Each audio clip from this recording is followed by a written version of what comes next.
Hello, everyone. Welcome back. It's time for the final chapter of the Abductor realization. So let's just jump right in. Chapter 16 The Simple Life. Damien reaches the cabin after several hours of driving and searches the area to make sure nothing is wrong on the property.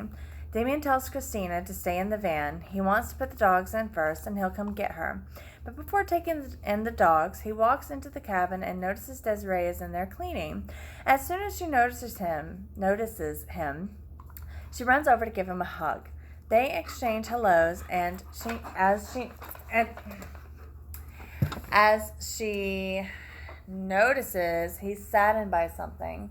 They continue to talk, and Damien breaks down and starts to cry. Not knowing what's wrong, Desiree tries to get answers from Damien, but he isn't talking. She gives him a massage on his shoulders as Damien starts to talk. A lot of things have changed since the last time that I was here, Desiree. What do you mean? Where are the kids? Kara was a serial killer who killed the kids, and she tried to kill me. I was lucky I had someone in the house who was able to save my life, but then my old friend was murdered, and so was my older brother. Older brother. So I haven't had a good time since I left here. Oh my God, did they catch her? No, they didn't. They didn't have a chance. The guy that was at my house killed her in self-defense. She was really insane. That's horrible. No wonder you came up here. I would need to get away too.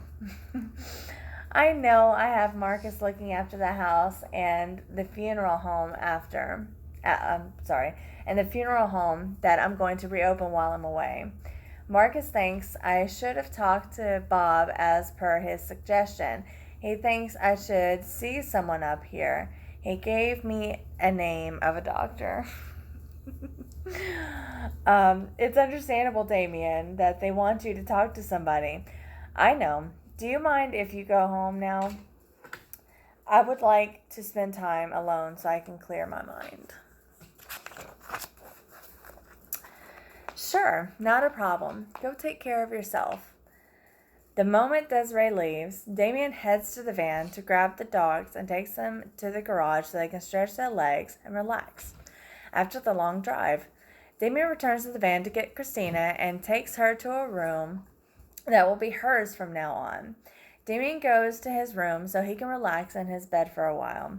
He hears a noise outside in the woods. He jumps out of bed and gets the dogs out of the garage before heading into the woods to see who or what is out there. While searching in the woods, they hear the noise again, quickly followed by a loud roar. As they approach the bush, a gigantic black bear rises on its back legs, letting out another roar.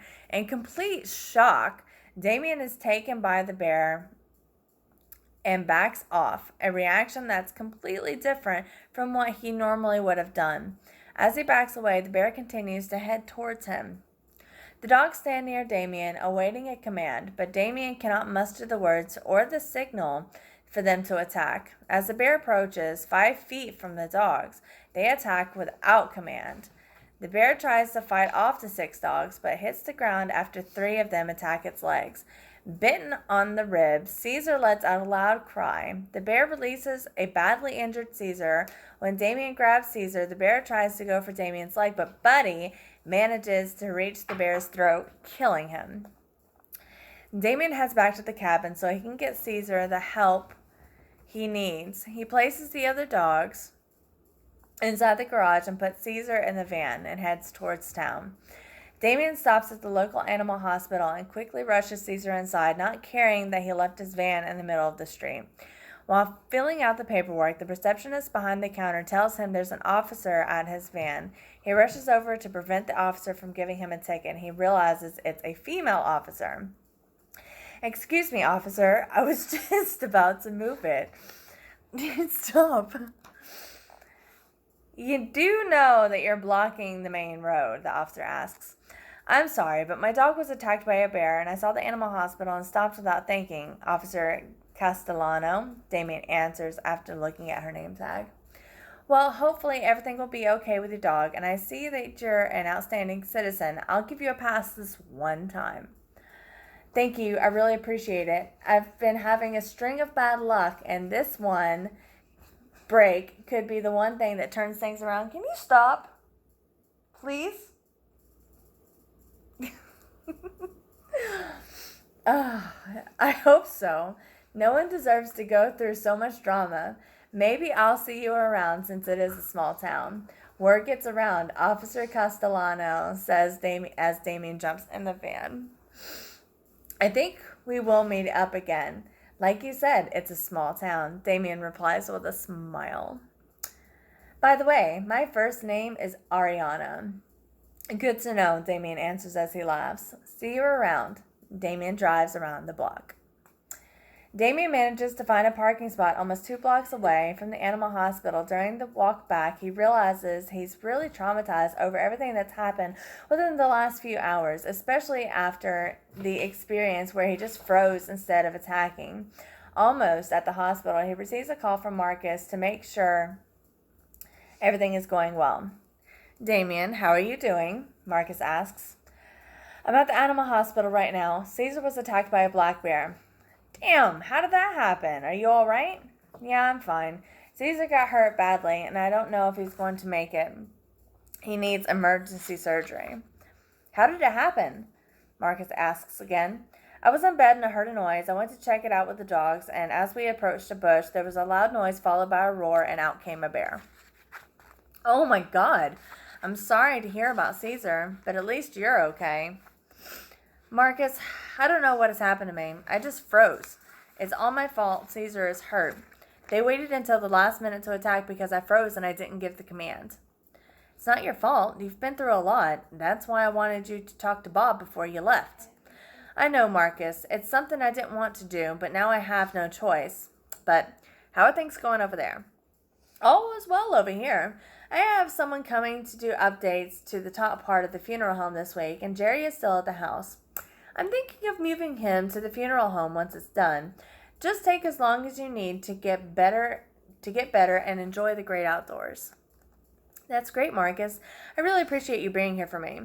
I'll keep you updated with what I decide to do here and in which direction I'm going.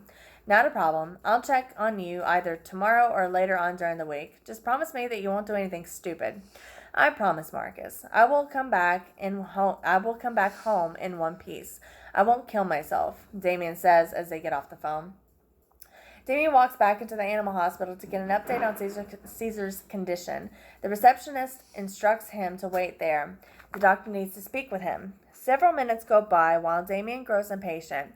Concerned the doctor won't have any good news. A man approaches and introduces himself as Dr. Jones. He informs Damien that everything will be just fine with Caesar. The injury wasn't as severe as they all thought it would be. Damien embraces Dr. Jones in a big hug, excited to finally hear some great news. He tells him that if he were to ever need a loan, to stop at the bank and he'll personally take care of it for him. Dr. Jones appreciates the offer and lets Damien know that Caesar needs to spend the night for observation, and if everything works out well, he can take him home tomorrow. Desiree is now calling as Damien ignores the call since he's finishing his conversation with Dr. Jones. Damien heads outside and walks back to the van. He grabs his cell phone to call her back. Where are you? Desiree asks. Where's Caesar? And why are the dogs covered in blood? Oh my, calm down. Everything is okay now. We encountered a bear earlier and Caesar was bitten. Oh my God, is he okay? Yeah, he just got out of surgery. Dr. Jones said that the injuries weren't as severe as they appeared. Why didn't you call me? My first reaction was to get him to a hospital, Desiree. I didn't want him to die on me. I know, but I would have met you there. It all just happened so fast. But listen, he's okay, and I'll be coming home. If you like, you can meet me there. I should be home in about 15 minutes. Okay, I'm already there. I'll just wash the dogs for you. That way they're nice and clean for you when you get home. Is Caesar coming home tonight? No, not tonight. He'll be home tomorrow. Is everything good? If everything is good throughout his overnight stay. Okay, not a problem. As long as he's going to be okay. Yeah, he'll be good as new as if nothing ever happened. I'm going to jump in the van in a minute. I'll talk to you once I get home, Damien replies as they say goodbye. Damien walks around the block to get back to the van, but he feels as if there is someone watching and possibly even following him. He turns around to see if anybody is there, but he doesn't see anyone. He continues to walk again, and he gets that strange feeling. Now he begins to run. He notices the van. He knows the van is around the corner, and he feels that someone is about to tackle him to the ground. Once he reaches the door to the van, he looks back and realizes there's no one after him. He grabs his head, trying to refocus. Excuse me. Damien gets inside the van and sits in the parking spot for about 10 minutes, trying to make some sense of what he's going through. He doesn't want to accept the fact that he might have to go to a doctor for some help. He finally turns on the van and drives. He realizes he's being paranoid again as his arms shake while he holds the steering wheel. On the way to the house, a police officer notices that he's driving recklessly and pulls him over. Much to their surprise, the officer is Ariana Castellano. Damien informs her that he's having a problem and his arms are shaking out of control. She offers to escort him home. He's definitely in no condition to drive, and she wants to make sure that he gets home safe. They arrive to the cabin, and Desiree runs out to make sure everything is okay with Damien. Desiree introduces herself to the officer. Castellano does the same. Explaining the situation that happened, she advises Desiree that she should accompany him tomorrow when he goes to pick up his dog, since he's experiencing some sort of problem. Desiree agrees to help Damien as much as she can. The officer leaves the property, and Damien explains what happened to him when he left the animal hospital.